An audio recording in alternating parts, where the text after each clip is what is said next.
you have got this opportunity for a reason, and you are not going to be perfect the first time, but you'll do it again and again, and you will get better. Try not to be perfect on the first shot, because it's just too much pressure. G'day guys, coming up on the show today is Sarah Burt. Sarah is a sports journalist, commentator, MC and presenter predominantly in the AFL and AFLW. Sarah has just hung up the boots at Channel 7 to begin life as a freelancer. And in the past, she's also worked in media roles at the AFL, the A's newspaper, Fox Sports, ESPN and the Hawthorn Footy Club. More recently, Sarah stepped in to host 3AW's broadcast of the AFLW. So if you're looking to work in sports media or get a better understanding for communications in sport, you're going to absolutely love this episode with Sarah. So let's go. I started volunteering. It's all about who you know in sport. Am I going to be calling the last 10 seconds of the grand final? You can connect with the interviewer. The hand goes up when they've got to make a decision. Having a network is one of the most important things you can do. I didn't necessarily follow my passion. I followed my curiosity. Once you've worked in sport, there's no going back. And then lo and behold, before I left, I got offered too. Hello and welcome to the SportsGrad podcast, the ultimate guide to make it in the sports industry. I'm Ryan Walker. Joining me is the empowering Ruben Williams, and we are two mates who met at Cricket Australia. And each week we learn how people made it in sports. We tease out their career decisions, their work habits, skills, and everything that they do that makes them great. Also that you can get in, get promoted, and get thriving in the sports industry. Rubes, how are you, my friend? G'day Ryan, I'm doing very well, thank you. It's been an interesting week this week. I'm currently on the south coast of Turkey in a town called Uludeniz, which happens to be the paragliding capital of the world. If you look up into the sky, it's just littered with paragliders. It's quite spectacular. But I almost didn't make it through the week this week because we're in the paragliding capital of the world, and I thought I have to try out paragliding with my partner Chloe. So we go up to the top of this mountain that's 1,900 meters tall, and we jump off the mountain and begin paragliding. And there was a lot of nerves just to get to that point alone. But once you're sitting up there, it's incredible. You're above the clouds. You got a bird's eye view of everything. It's amazing. And so Chloe and I are floating along, and we're thinking, this is pretty good, this is pretty cute. Why don't we get a photo together, paragliding as a couple? And so I kind of called out to Chloe. I said, hey Chloe, get your guy to bring your paraglide over here, and we'll get a selfie on the GoPro. And Chloe just starts coming closer and closer and closer and closer, and she was like on the trajectory of her feet, heading straight into the top of my parachute. And I was looking at her going, she can't slow down here. Like she's not stopping. And she kept getting closer and closer and closer. And then eventually she disappeared behind my parachute. And I thought, oh my God, she's going to hit me. And for like a good 3 seconds, my heart dropped because I thought Chloe's feet were going to just go straight through the top of my parachute. I would lose all air that's keeping me up and end up at the bottom of the ocean. And thankfully, my guy pulled away. We then saw Chloe up in a different part, and we were able to go back down to the bottom quite safely. But my guy said to me, like, do you want to do any tricks or maneuvers? And after that experience, I was like, I don't want to try anything right now. I just want to get on the ground. Yeah. But, just get me on earth. Yes, literally. So, yeah, a fun week. A lot of beautiful scenery down here. But yeah, my heart was in my mouth during that moment. Yeah, I must say, seeing that on Instagram, I was deeply concerned. It looked seriously dangerous, and you know me, I absolutely hate heights, so it made my disliking of anything heights even greater. So I'm glad you survived, and it's good to hear your feet are on the ground. Yes, thank you. I was going to say we've got our final intake for the community coming up, which is super exciting. Yes, that's right. So we are doing one final intake of members for the SportsGrad community in 2023. So if you want to get involved with this, listen up, because I've got a few special things that you need to know to make sure you can get involved. First thing you need to know is for this intake, we are going to be welcoming a total of 70 new members for the SportsGrad community and for the SportsGrad Pro community. And the next chance to be able to join won't be until late February next year. So if you want to join before this year, this is your chance. And the time that we're going to be intaking or welcoming in those members is going to be the last week in November. So 27th of November, I think, is the Monday, is when we'll open it up, and the first 7 who jump in will be able to join the community. However, if you don't want to miss out, if you don't want to, try your chances on that Monday and see if you grab a spot, we are allowing people who come to a meetup an exclusive opportunity to become a SportsGrad member. So if you're in Melbourne, Sydney, Brisbane, Perth, and you want to become a member before it goes live to the public, get along, buy a ticket, because we'll have a little station set up where you can buy a membership on the night. And not only will you guarantee yourself a spot, but you'll also save $50 off your membership fee. Because as part of becoming a member, you also get a season ticket to all the meetups. So we're just going to deduct your meetup ticket from that price. So if it costs $350, well, now it's only $300, and your ticket to that meetup is included anyway. So if you miss a last intake, if you've been thinking about joining for a while, this is the last opportunity before the end of the year.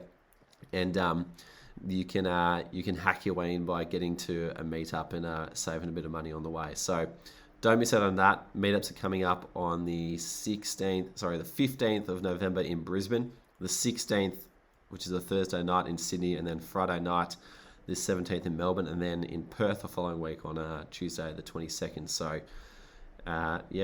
new members before the end of the year, which is pretty exciting, Ryan. Absolutely, and just a no-brainer to join. Way to end the year. If you're thinking, maybe I haven't done quite what I wanted to this year. Let's start 2024 with a bang. I think this is it. Otherwise, you'll get to the end of Feb, which is when the next intake will be, and you're already, you're nearly 3 months in already. So it's a no-brainer. We've got some awesome stuff happening in the community, heaps of opportunities to connect with other members. So if you're looking to build your network and get that foot in the door and get really good at your job, whatever it might be, this is for you. So get on board with that. Rubes, community wins. There's been a few lately. I believe there's a couple that are awesome for some long-time members this week. Yeah, that's right. So first off the bat for the community wins this week is Harry Hannaford, who has just got a new job as competition and operations manager at as part of the AFL, but he's based up in regional Queensland in Mackay, helping to grow the game up there, which is absolutely outstanding. He's moving from a role in Little Athletics in Wagga Wagga up to Queensland in that space. So well done to you, Harry. Luke Richardson, new job as a stadium supervisor at the City of Stonington. Well done to you, Luke. I think he's about to announce a new redevelopment of a $50 million project that's just been completed. So what a way to start the job. Aman Singhal, customer service attendant at the MCG. And then in the same role, our good friend Pranav Sal has just picked up the same role at the MCG too. So a lot of wins for the community.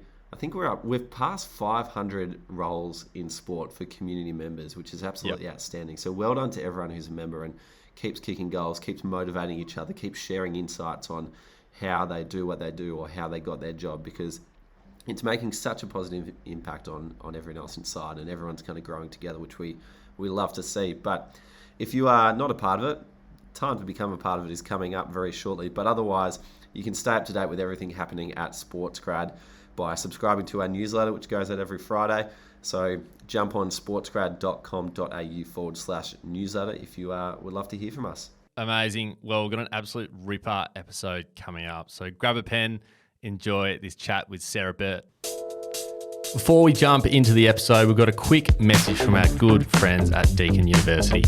Deakin has been a huge supporter of SportsGrad since day one. If you're currently studying or you've just finished studying, having a postgrad qualification in sports management on your resume can give you a huge leg up over other potential candidates applying for that same role. So if you want to pump up your resume and get specialised knowledge in sports behaviour, law, marketing, ethics, finance, governance and strategy, take a look at Deakin's postgrad qualifications.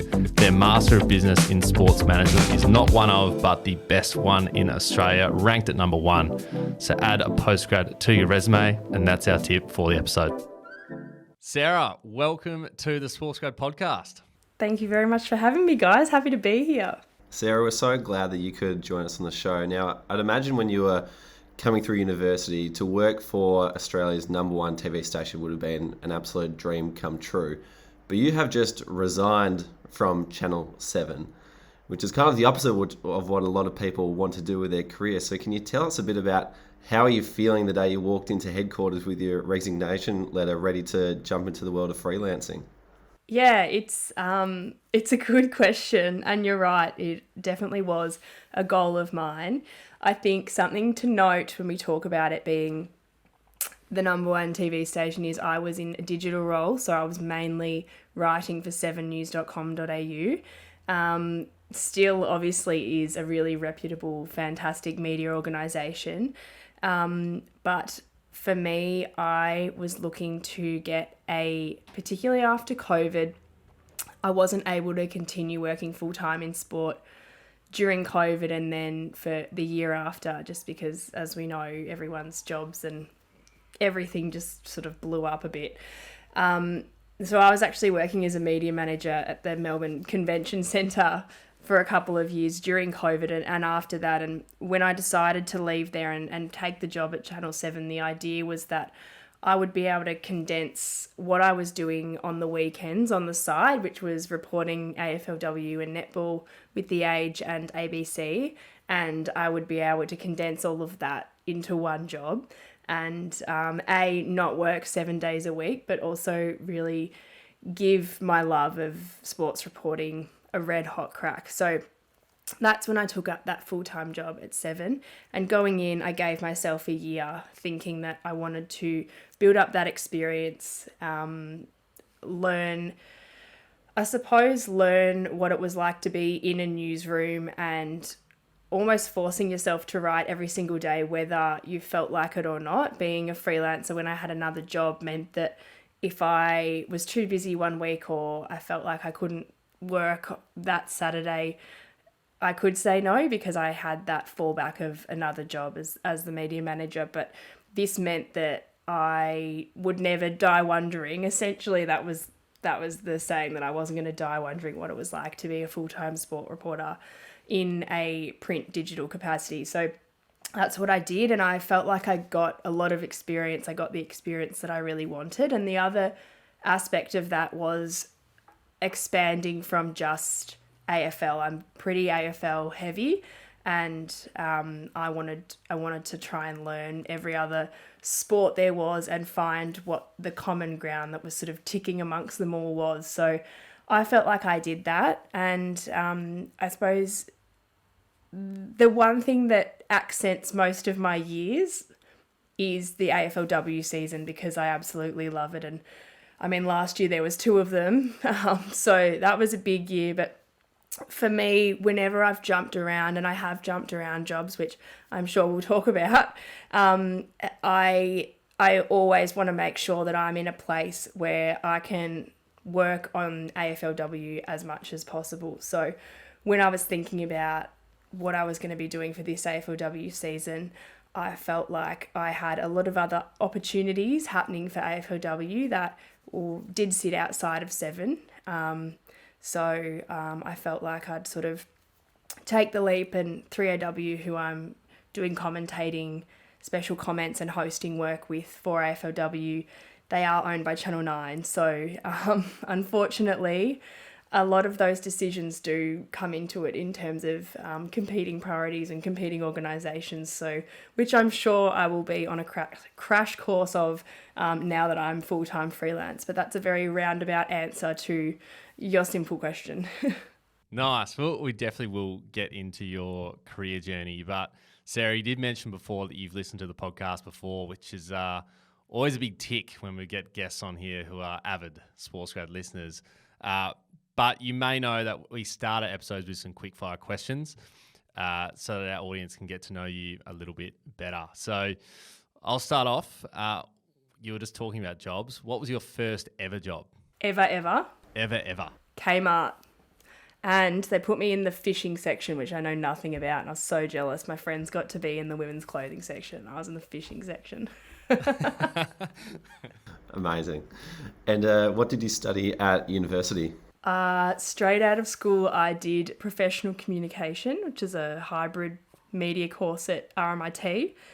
And then I had a few years off, travelled and worked, and then I went back and did a Masters of Journalism at Monash Uni. Favourite sporting moment of your entire life? I was looking at the questionnaire. I actually, when you asked that, I actually think Courtney Vine winning that penalty for us, the Matildas, this year. I know it was this year, and you're asking across all my 30 years, but that has to be one that you really, really can't rub out. I suppose the only other one would be Ash Barty winning the Australian Open. That was pretty epic. It's a couple of Vine times in a row, Rubes, I believe, on the podcast. Oh, really?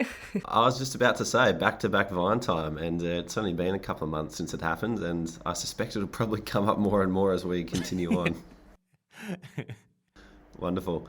And in terms of interview questions, is there a favourite question that you like asking of people, or one that you enjoy answering yourself when you've been asked? I try to avoid the question of the first thing particularly when you're doing something like boundary riding or immediately after a game. I try and avoid just asking someone, how does it feel? Because a lot of the time you get the exact same answer. They say, yeah, it's great. And then that's the end of it.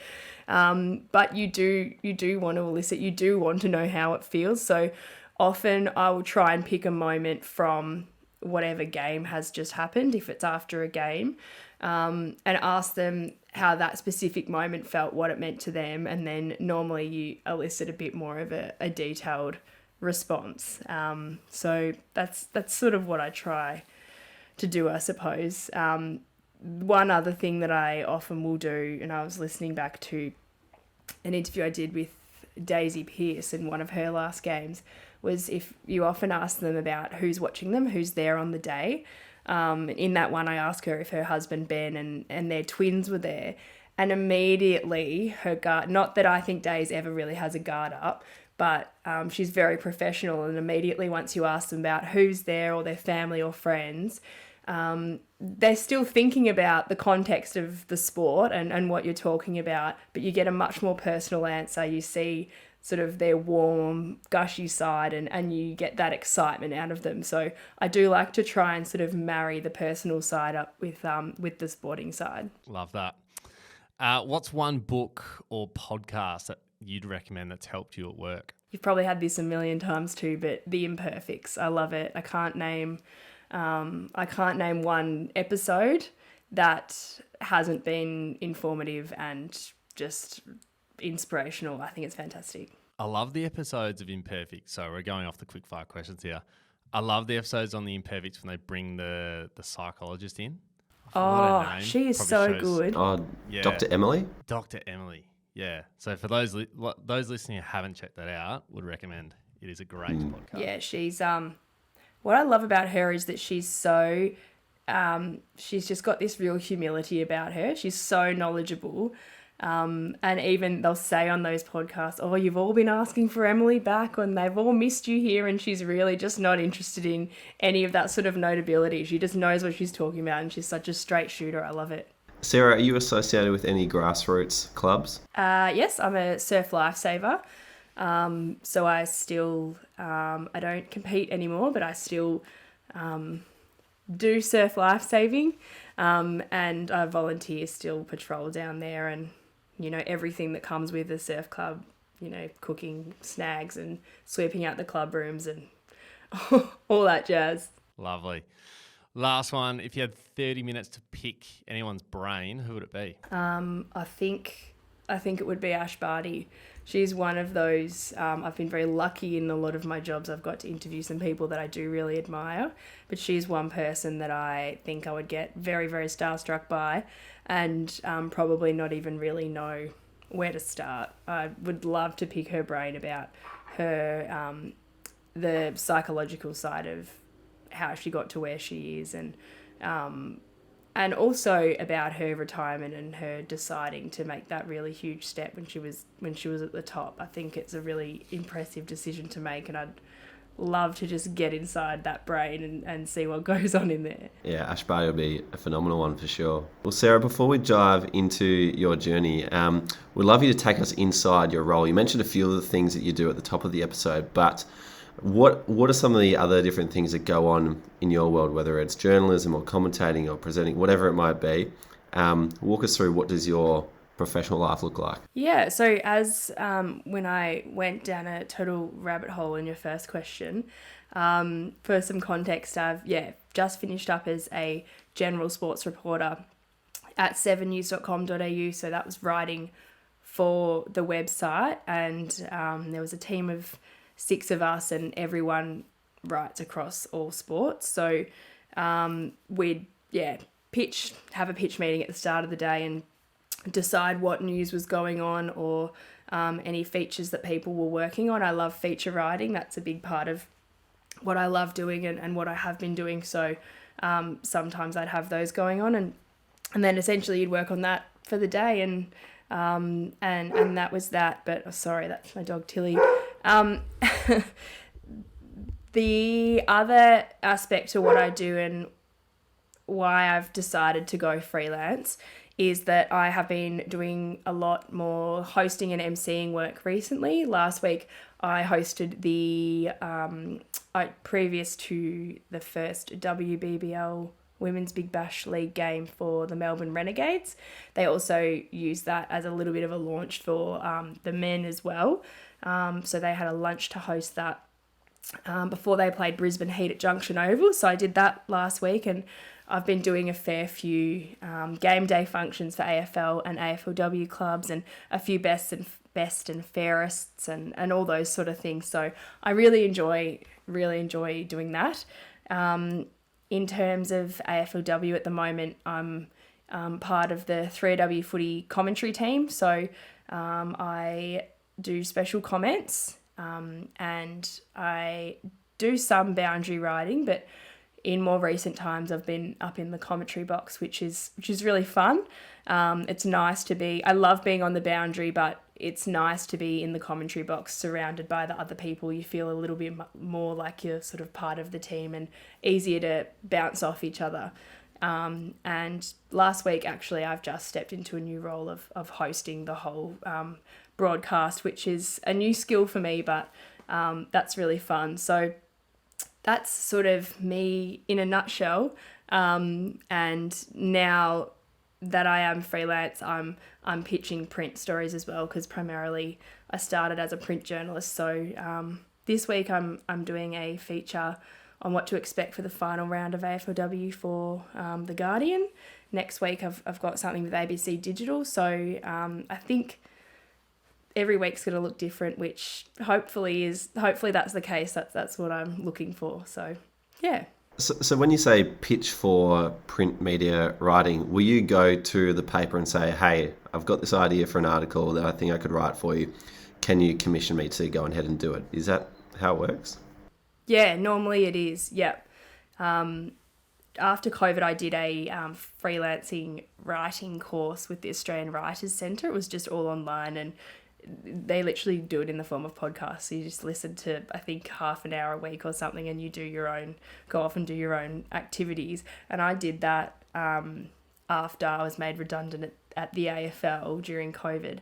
And that actually, I would recommend that course. It was really good in terms of not so much sort of skill-based things, but because I had been to uni for that, I felt like I learned a lot about that at RMIT and Monash. But what I really wanted to know was, what do the editors want? What do they want you to write in that email? What is the subject line meant to be? What do they expect? How much do you charge? All those sort of things. So I felt like that course was really good, and that really helped me with that side of things. And that's sort of where I got started. That's how I started pitching to The Age. And then eventually I was pitching sort of one by one, and then once they got to know me, then they'd ring and say, hey, you know, this person's busy today, can you do this? So I think initially it is about just sort of cold calling or emailing this idea, but I think the idea eventually is that you'd sort of get that relationship with them, and they know what you're interested in and what you can and can't do, and they hopefully would have you on the books and contact you if it was something they thought you might be good at. Nice. What does that look like from a personal organisation perspective, like your calendar would be quite bizarre because it's like you don't really know what's coming up. I'm sure it would be like a different way to operate from the traditional way of like, okay, I know what's happening Monday to Friday and I'll do a footy game on the weekend or something like that.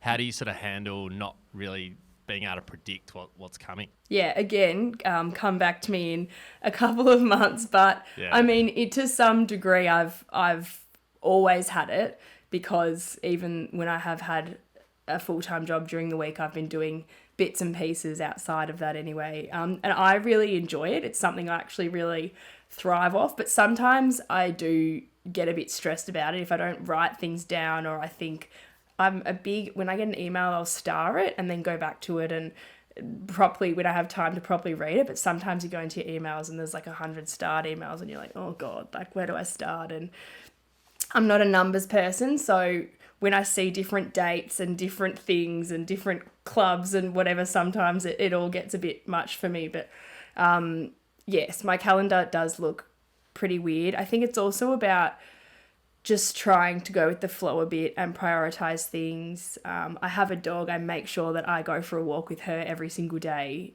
I don't need it to be at 5 a.m. like some people say it has to be, but I like to try and schedule. I know it sounds cliche, but I'd like to try and schedule some time where I know I'll get some fresh air and be outside, because otherwise it's pretty easy to just get back on the laptop and be looking for the next thing, or feeling stressed about not having work one day, and then another day you're sort of going to and from everything. And I think for me moving forward, it probably will be about that. Will be about stepping back and saying, hey, I don't have work on this, random Wednesday when all my friends and family are working, but that's okay, because I can have this as a day off because I'm working on Saturday and Sunday instead. And I think that's something that will take some getting used to be honest. Yeah, it is a temptation for type A personalities just to fill any spare time that they have with more and more extra work. And if you're working for yourself, then that temptation is even greater for sure.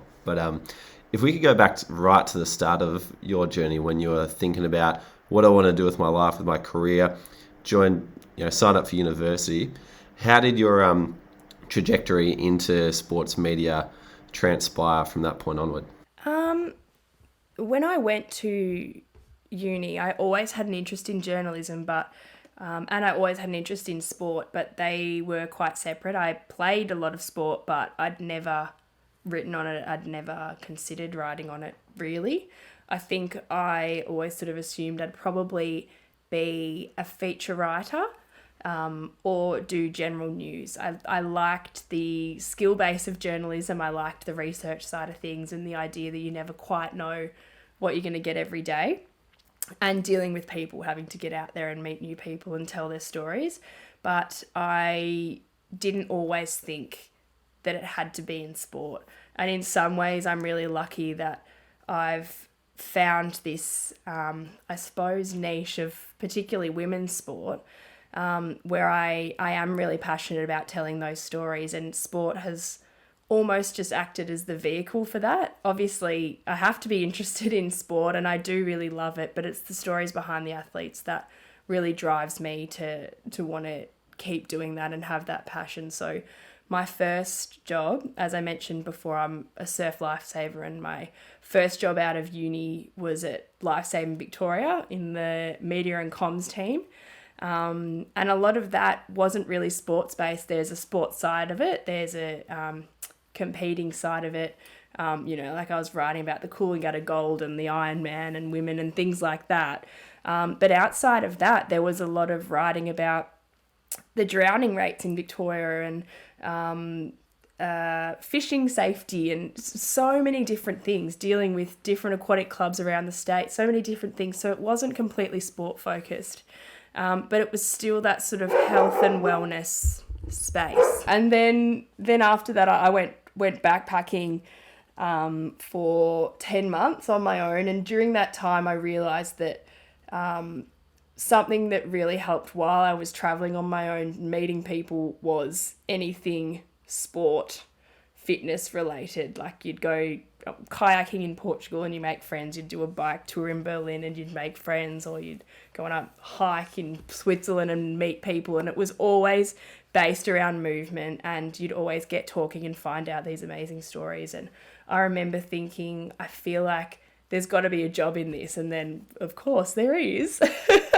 But maybe that was the million European beers affecting my brain at that point. But I came back and started working for a mass participation company that were running, at the time they were running the Gatorade Triathlon Series and the Carmen's Women's Fun Run and the Mother's Day Classic and a lot of those big participation events. And I suppose that's where my love for being involved in participation sport like that really sort of grew. And then after that, I did a stint at Win News in Ballarat, which was my first foray into journalism. And then I landed my first full-time job in sport, which was at Hawthorn Footy Club, which is things sort of went from strength to strength after that job. And I would say that job is probably the one that changed things for me and made me realise, okay, I really do want to be working in sport, particularly AFL at that time. And I think I want to give the journalism side of the fence things a go. I was working in the media team there and I absolutely loved that job. But I do remember, obviously, a huge part of that job is dealing with journalists every day and helping them to write the stories that they were telling. And often I would get this little pang of, I wish I was the one that was able to write this story and tell this one myself. So that's when I went back and did my master's, and then I went to Fox Sports News in Sydney, and it's gone from there. So that's sort of how I went from media managing over to journalism, but I've jumped the fence a lot of times. You mentioned Fox Sports News in Sydney there, Sarah. Like, we've had we've had Kath Loughnan on the podcast before who did the same thing.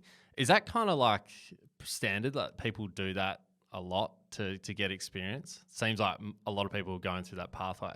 Yeah, I think it is. I think it's a really good place to cut your teeth. It seems like a lot of people from Victoria. There's a lot of people from Perth that go over there. I think that's where the big office is. And in Melbourne, it's Fox Footy. So if you want to go and do general sport and cut your teeth in terms of producing, and it's also a 24-hour bulletin. So it means that 24-hour, or maybe it's like 19 or something. Like, they have a few hours off between like midnight and 4 a.m. or something like that. But you work these shifts, you prove yourself, you learn so much.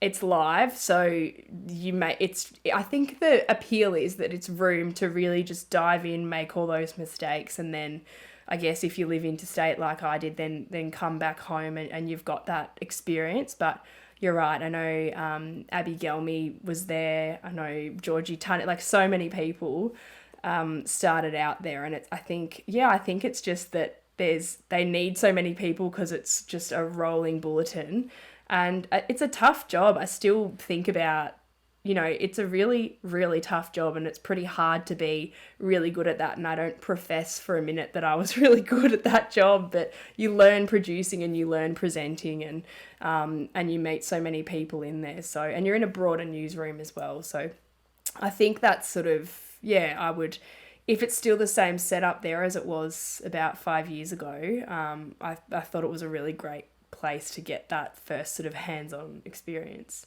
The other one that you mentioned was regional news. And I see a lot of journalists as well. They seem to go out to all parts of Australia to get their first bit of experience. Is that another common pathway that everyone has to go through? Yeah, I was always told that at uni that if you wanted to do any sort of broadcast journalism, you had to go country, rurally. And even now, people that haven't, I'm always shocked at how they got to where they are, because for me, it always felt like it would be such a huge jump to not go through a smaller newsroom. I was lucky that I grew up in Melbourne and my family and friends are here, and Ballarat is about an hour away. So I wouldn't even say that I had to suffer through the regional side of things. I mean, it was bloody cold in winter. But apart from that, but yeah, that was general news. So that was less so part of my sporting journey and more so part of me building those broadcast skills up. But certainly that bureau isn't there anymore. And I know that quite a few of the regional bureaus have either sort of amalgamated or are gone now. So I'd be interested to hear someone coming through the ranks now what the recommendation from uni would be. Because, yeah, we were always told you've got to get out there and go to the country, but I'm not sure that there's as many opportunities available out there now. Well, now with social media, like anybody can start doing match reports on any platform that they like. Like we're friends with a former podcast guest, Will Taylor, who now works at Cricket Australia, and he was between jobs after he finished up at the T20 World Cup, and one thing he started doing during this Cricket World Cup was start doing TikTok match reports, and his account quickly blew to like 10,000 followers thanks to I think a lot of them came from India and they loved what he was putting out there. But I love that. It's the creativity, isn't it? Yeah. It's thinking outside the box. Exactly, but now anyone can be a media person. Like, you know, we're probably an example as well. You know, we just picked up a podcast and started talking. So the pathways seem to be less and less defined, I think, in that space. Yeah, you're so right. And you guys absolutely are a perfect example of that. And also how to utilize the different forms of social media. You know, you guys are fantastic at utilizing LinkedIn. And as you said, with your meetups recently, Ryan was saying he was shocked about how many people rocked up to the meetup you had in, was it London or the UK? And yeah, that just doesn't shock me at all, because you guys seem to pop up everywhere, but you also tailor your content depending on which social platform you're on, which is so important. You can't be posting what you post on TikTok on LinkedIn, because they're totally different audiences. So it's also about having literacy in those things as well, which is something really you learn on the job. You don't learn it in uni. That's it. So I didn't mean to derail the focus on you into us, but thank you for bringing up London. We had 120 people there. It was fantastic. But anyway, back to you. Talk to us about a match day for when you are on 3RW preparing for an AFLW game. What does the night before look like? Maybe even the week before a game day. What does game day look like? And then afterwards, can you walk us through the sequence of events that happen for you? Yeah, sure. It's probably my favorite time is when I sit down and get to start planning out a game. It's lucky that at the moment AFLW it's such a short season, and I'm certainly not alone in wishing that it was longer, but it does allow me to really hone in and focus on particularly 1 or 2 games a week. It's because you just can't cover them all in the space of, it's 14 weeks including finals now, so you just don't have enough capacity to try and cover them all. You'd collapse. So I'd open a Word document. I have notes about every team, which I add to. It probably should be a spreadsheet, but as I've already alluded to, my brain just does not operate at all in like an orderly manner. So spreadsheets or numbers just really bother me. That's right. We've spoken to Brian Taylor and Hamish McLaughlin, and some of their ways are very old-fashioned. Let's start on BT. Well, it's I'd be interested to hear what BT does, but yeah, I do have a folder as well. It's actually sitting right next to me, like an actual manual folder printed out with all of the old, like, people that have come 6th in the first AFLW best and fairest. Like, there's so many random stats in there, and realistically during a game you're not going to pull that out unless you know where it is. But anyway, there's a lot of stuff in there. It's a safety net. But yes, I've got a Word doc that I'll add to. There's a lot of copying and pasting that goes on. I probably don't need to do this anymore, but I'm still in the habit of doing it. As I say, it's a safety net. I print out the team list. I used to have little tiny little pictures of each player in case I forgot their faces. Sometimes I still do it if it's a team that I don't know that well, but I've gotten quite good with the AFLW players now and tried to learn their numbers more than anything. I suppose I know their faces up close. It's just more being in the commentary box. You want to know their numbers. So I do that. I don't really sit there and study it. I find that writing it all down and having it there and then just knowing where to find it is easier for me. And then I go on a bit of a deep dive about facts that people might not know. So I like to, sometimes I'll do a Google search. I'll literally type in Collingwood AFLW and just read old articles about things that have come up, and you'll often find really random stuff about, like, what did I find the other week? Ruby Slasher, when she got injured last weekend, everyone was talking about how great obviously she's their best defender, so that's a huge loss for them, but how she's so good for the ethos of the club, and she's really quirky personality. And I'd read this random article from a few years ago. She told this story about how she grew up in Perth. Her dad told her one time that she was going to see snow out the back door in Perth, and because she was like annoying him or something, he just wanted to get her out of the house, and she like stood at outside the back door for an hour waiting for snow in Perth. And like eventually she came in and realised it wasn't going to snow. And I told that story on air and everyone was like, where did you pull that from? Like, you could have just made it up. But you don't, all this quirky stuff that adds to someone's personality and sort of tells the story. It explains to people why you're calling them quirky or why they're a great addition to a team. You know this random stuff if you do a bit of a random Google search. But the other thing is, speaking of social media, I spend a lot of time on Instagram and Twitter and TikTok, and that's where a lot of information about players comes from. They post a lot about their own lives, about their training, everything about other players.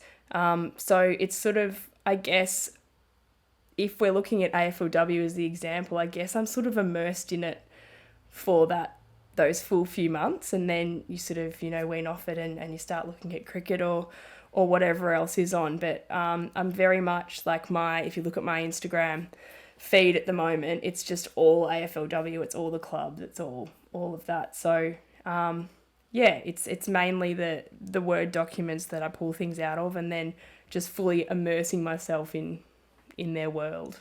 Random question, but are you friends with many of the players, or is that something you try and keep separate so you can kind of do your job? No, I am, and I think sometimes I'm lucky in that a lot of the AFLW players are pretty well behaved as far as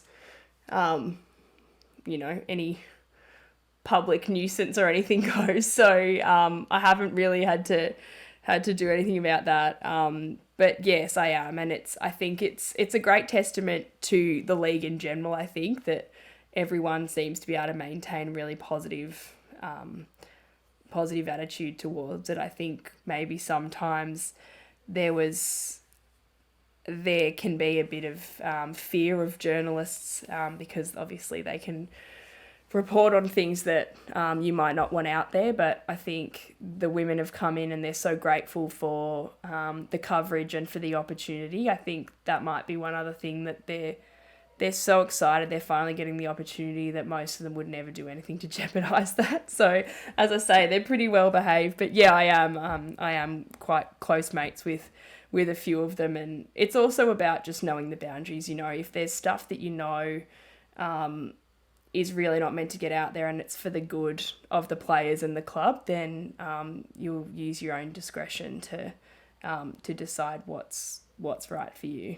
You mentioned Googling things before and sort of thinking on your feet, but I'm keen to understand more broadly what some of those essential skills and experiences are that you need to do your job really well. Yeah, I do not think I'd be a journalist if Google didn't exist. Dead set. I don't know I don't know how people did it before the internet. Yeah, how did they do it without any internet? They had to like read I books. actually don't know. And that's me. I need to listen to, to probably BT's interview. But I think one skill that I've really had to work on is just not being afraid to speak to people that you admire or that you think are far and above you, or that you think are more talented than you, or you tell yourself won't want to speak to you, because 9 times out of 10, particularly people in media, A and Exhibit A love talking about themselves and love talking in general, so they'll probably be very happy to have a chat to you. The other thing is that I think people are really willing to help if they can tell that you're trying, that you're not walking in there and just asking for a job. But if you're walking in and asking for advice and asking for an opportunity, people are pretty receptive to that, I've found. Of course, there's outliers, but I think having that confidence and having that quiet self-confidence, not arrogance, because I think sometimes there is a fine line, then I think that's been something that I've had to work on, is being confident enough to sort of back yourself in and introduce yourself and ask the questions that you want to know. But I think the other thing is discipline. It would be pretty easy to rock up to a game and not have done any research. You could probably stumble your way through, but you won't be the best, and you won't bring things like, those little facts about people, or that added colour that really helps a broadcast. You won't bring that if you haven't done the preparation. So definitely research. As I said, though, I'd be lost without Google and Instagram and Twitter. It's like I'm a real millennial journo. I think one other thing is also networking, and it's what you guys have in spades, these skills. It's maintaining those relationships and maintaining them when you don't need something from them, instead of always ringing up a media manager and just saying, I need to speak to this person, please, can you set up an interview? Also check in with them when you don't need something from them, or if you know something's gone down at the club and they might be having a hard time, send a message and make sure they know that you're still a good person and you're still interested in, their welfare. And that's where I suppose that line between being friends with people in the industry and just maintaining that professional contact is important. But I think catching up with people for a coffee and just having a chat, or stopping at the game and asking them how they are, attending events when you're invited to them, or just buying a ticket to events that will help you network, is really important. Because I think some people get, everyone gets it. You get fatigue if it's a one-way relationship, whether it's professional or personal. And if it's always one way, then it gets pretty, things can get pretty tired, I would say. So also just not being afraid. If people say, you're interested in doing that, you should text me and we'll get a coffee. Always text them. Like they wouldn't offer if they didn't mean it. And even if they didn't, it's their fault. They've said it, so just do it. Because something will always come from it. Even if nothing comes of that specific meeting, they might mention the name of someone else and something will come from that. So that you never lose anything except a couple of bucks when you buy them a coffee. Well, we know someone who wants to get a coffee with you. Her name is V Trung, and she's an intern of ours at SportsGrad. But before she was an intern, she was actually a guest on our podcast because she was working as a media volunteer at the FIFA Women's World Cup. And she said she bumped into you during the tournament. I'm not sure if you recall this, but we told her that Sarah was coming on, and she was like, oh my God, that's amazing. She was very excited to hear that you were going to be on the show and she'd get the chance to learn a bit more about you. And we said to her, after you've had a listen to her, you should reach out to her and grab a coffee. So we're kind of asking on her behalf here, but we'll make sure we... Absolutely. And she didn't put us up to that. Well, no, I'm the one that said it. Absolutely. And I do remember that. That was so sweet. I was walking back to the media complex after one of the games, and And yeah, she just came up and said she loved my work, and it absolutely made my night. I was like floating for the next day and a half after that. Awesome. So yes, absolutely, we'll get that coffee for sure. Excellent. She'll love to hear that. I want to go back to one of the things you mentioned around going from feeling nervous approaching high-profile people to gaining that confidence. Can you recall any two contrasting examples where early in your career you saw someone where you thought, I really should go up and chat to them or ask them a question or do my thing, but couldn't quite bring yourself to, versus, down the track, how did you feel after you got that under your belt a bit more, when you felt a bit more confidence to just walk up to anybody and ask them a question? Yeah, I've got an example with the same person actually. And I feel mean saying it actually, because there was no reason why I was scared to approach her apart from my own reservations. It wasn't because she appeared unapproachable at all, but someone that I have just admired for years and years and years, the whole way through uni, and certainly the entire time that I've wanted to be a sports journalist, is Sam Lane. And I used to just sit there in awe watching everything she did. And even in the early days of AFLW, the first couple of seasons, maybe only the first season, I was working at the AFL as a media manager, and so not as a journalist. And I remember being at some of the games and seeing her boundary riding for Channel 7 and just thinking, she's just, I want to go and pick her brain, and I want to go and introduce myself and talk to her. But she's just too good. She's just too cool. She'd think it's weird. There's that mindset everyone goes into. And I also thought, well, I'm not a journalist. Like, I can't go and introduce myself to her because it's going to seem really random to her. She's, and in hindsight, someone that works at the AFL introducing themselves to you at an AFL event is not really that random at all, but you talk yourself out of it, don't you? And so I just remember really, like, often being in similar areas as her and thinking, I should go and introduce myself, I should go and do it, but I just can't do it. And then a couple of years on, I had my own podcast about women in sport and asked if she'd come onto it, and she said yes straight away. And we had the most amazing chat, and I was just I was almost emotional after it, because I was so just taken aback at how impressive she was and how generous she was with her time, when I just have so much respect for what she's achieved and who she is. And after that, we've remained in contact, so I feel like a bit of a freaky fangirl now. But it's a few years later on, when I was working at the convention centre, so probably only a couple of years ago, and I was freelancing and doing a lot of the footy writing for The Age in a casual freelance capacity. And I emailed her and asked her if I could call her for some advice, some career advice. And she stayed on the phone with me for about 40 minutes, gave me some really solid advice, was just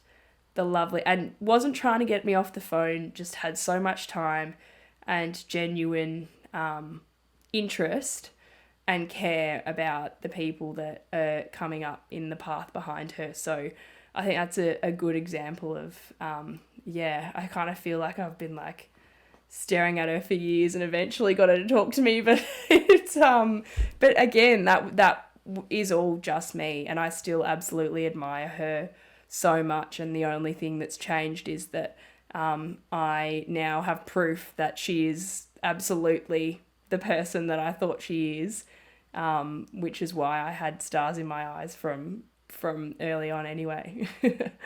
Wonderful. I don't think you could have pulled out a better example. Yeah. Amazing thing, the other day, I was at a function and Andy Lee was there, and I was like full-blown packing my dacks. I was like, I don't think I can go speak to this man. Did you? I was just like, you know what I actually thought about? Ruben is one of the best people I know of just like going and saying hello to someone, or like going to get a photo. And I was like, if I walk out of here and I say I didn't go and say hi to him, I'll just hate myself forever. And What I would did. Ruben do? He'd just go get in line and start meeting him, like no problem at all. But I was like, I can't leave here. Ruse would just think I'm an absolute idiot. So yeah, I just joined the line. I was just like, I'm just gonna go full nuffy here, and I just said g'day, and it's actually quite awkward. I didn't really want to say this, but I am anyway. I was like, what do I say to Andy Lee? And I just got like a photo with him, and I was like, actually, I don't know what to say this. No, I'll say it anyway. I used to live in Richmond, and he used to live in Richmond as well. I think he might still live in Richmond. Seen him? I go to him, I'm like, this is kind of weird. Like, I feel like I've seen you like 150 times walking down Swan Street. And he laughed, but I was walking out afterwards. I was like, oh my God, did I just say that? If you ever see him down Swan Street again now, you can't say hello. He's going to think you're following him. I don't think I'm ever seeing him again after that, but you just I'm panicked sorry. though. I did panic. I actually did panic. I was like, I don't know what to say. Like, I just kind of froze, and that came out. And I told a few mates of mine, and they're like, mate, what is wrong with you? Like, weird stalker. Anyway, that was actually going to be at the top of the episode, but I'm glad it's in the main body. But yeah, just teach you just to calm down when you're meeting famous people, I think. Well, it's hard to know what to say though, because you know who they are, but they don't know who you are. So it's like, how do we relate? Yeah, you're acting 100%. like friends, but they don't have anything to say to you. You've got to come out with it. Yeah, Ryan. The important point is that you made an effort to actually do it, and I can't believe you referenced me, but I still get nervous when I see people that I admire too. A recent example. And this is going to sound like I'm boating a bit here, but I met Sam Kerr at Wembley at a Socceroos match, and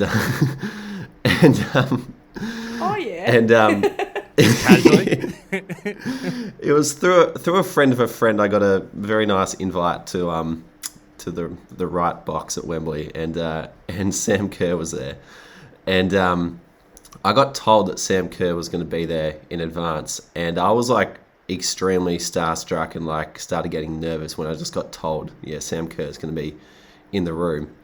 But the great thing about Sam Kerr is, like, for one, she like surprised me when she arrived in the room. Like, I turned around and she was just there, and I was like, oh, Sam. And so there was no time to kind of like see her come in, get nervous, think about like going to say hi. I was just like, there's Sam. Hey Sam, I'm Ruben. And then she was lovely enough just to say hi, a quick hello, and she just wanted a chill night. But Sam Kerr's one of those people that's very kind of down to earth, which kind of settled me very quickly. So for me, I kind of walked away thinking that someone like Sam Kerr or someone big is actually a lot scarier thinking about it than actually seeing them in person, because they're pretty lovely people. Anticipation, and they're just normal people. You have to think of it like that, but yeah, it's one thing that gets me, and I know we've gone off topic here, but if you go up and like, and it actually, it happens to me at work a bit. Like, you'll go up and introduce yourself. You say, oh, hi, I'm Sarah, and they'll say, oh, hi, and I'm like, I know, because I'm like, we've set up this interview. Like, I'm interviewing you because I know you are, and like sometimes I just have to go like, oh, okay, like, and pretend like I didn't know that. But sometimes I did it at the WBBL launch. I did it. Like, I was just, who was it? Oh, Jester Anderson. And I was like, hi, I'm Sarah. Hi, I'm Jess. And I was like, oh yeah, like, yeah, I know. And I got in the car afterwards and I was like, it was like, were you with Andy Lee? I was like, oh God, like, I should have just left it. Like, just let her introduce herself. Oh, I hate replaying it in your head. You're like, yeah. What have I done? But I get what you mean, though. It's like, yeah, they introduce themselves. It's like, oh, I'm well aware, mate. Like, I know exactly who you are. But the alternative for them is them to just be like, okay, cool, like, hi, Sarah, and not introduce themselves. So I guess there's not really an alternative.